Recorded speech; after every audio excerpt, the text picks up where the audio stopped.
Alors bienvenue sur le deuxième volet de cette vidéo qui traite de l'aspect mental dans l'activité Delta et notamment de l'impact de la fatigue sur le vol et latéraux. Donc c'est la suite de l'analyse sur l'état mental au décollage. Si vous n'avez pas vu la vidéo, je vous invite à la regarder. Et du reste, je vous souhaite un bon visionnage.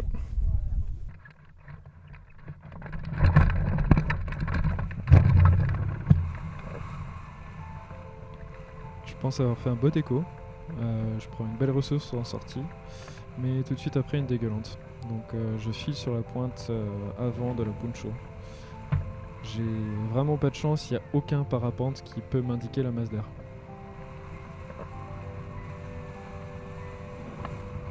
Ça y est, il y a un parapente et je vois Richard décoller du coin de l'œil. Les thermiques sont très petits et très faibles. J'ai au mieux du 1,5 m par seconde, mais c'est vraiment au mieux et j'ai du mal à tourner dedans. Les autres qui ont des ailes plus perf et sont plus aérodynamiques avec leur harnais tournent plus large. Je prends le parti de tourner plus serré avec une aile moins perf. C'est très long mais je finis par sortir au-dessus du relief.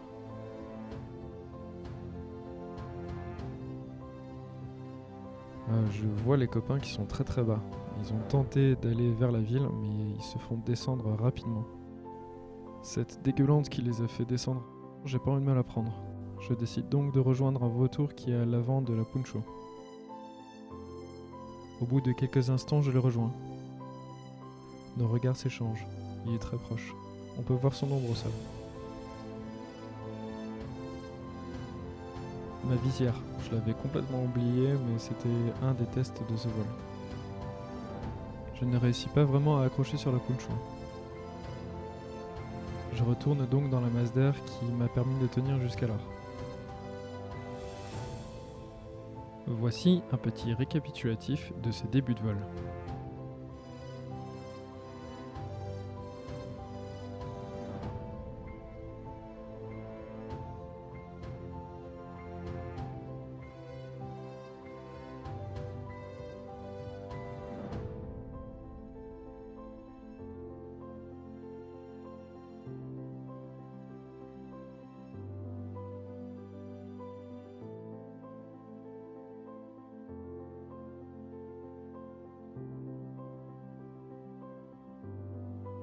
Et là, c'est le début de la fin du vol. Je rentre dans une dégueulante mais massive. J'en crois pas mon vario, moins 6 mètres secondes. Je crois que je viens de trouver ce qui les a mis au tapis tout à l'heure. Je suis surpris par la largeur de la dégueulante et surtout l'intensité avec laquelle elle me plombe au sol.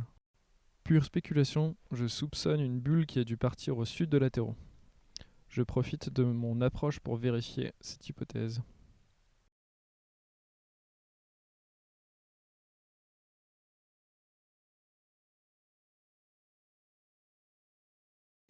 Je trouve un petit quelque chose. Je décide d'enlever l'overdrive étant si proche de latéraux. En début de saison, il m'est déjà arrivé de l'oublier. Ça a l'air de tenir. J'ai un doute quant à la puissance de ce thermique. Est-ce que je chope la fin de la bulle? La dérive m'emmène plus profond dans les gorges de la Dourbie. Décidément, ce thermique n'est plus assez puissant. Je redoute le retour de la grosse dégueulante qui doit rôder. Je décide de me rapprocher du terrain.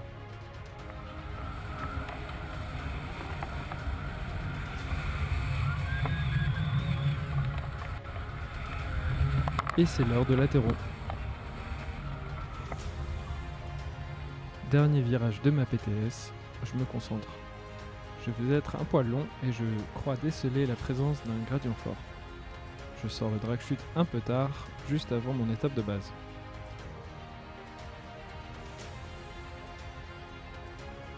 Prise de vitesse. Ça bouge un peu. Trop confiant avec le drag chute sorti, je ne prends pas la peine de garder mon centre de gravité groupé. La fatigue des jours précédents s'est fait sentir à ce moment précis. J'ai baissé ma garde, confiant que le latéraux allait bien se passer. On garde nos vieux démons tout au long de notre activité, et ils reviennent à des moments de faiblesse. Lors de mes premiers stages de Delta, j'avais fait un montant à l'arrêt après le poussé final.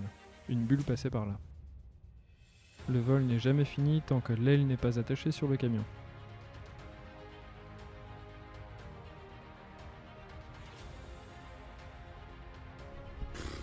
Quelle journée! Donc le voile de Cyrus n'est pas parti. On s'est bien battu, moi j'ai fait 20 minutes, mais c'était vraiment pas un temps facile, c'était tout petit, les thermiques, et je me suis pris du -6 intégré.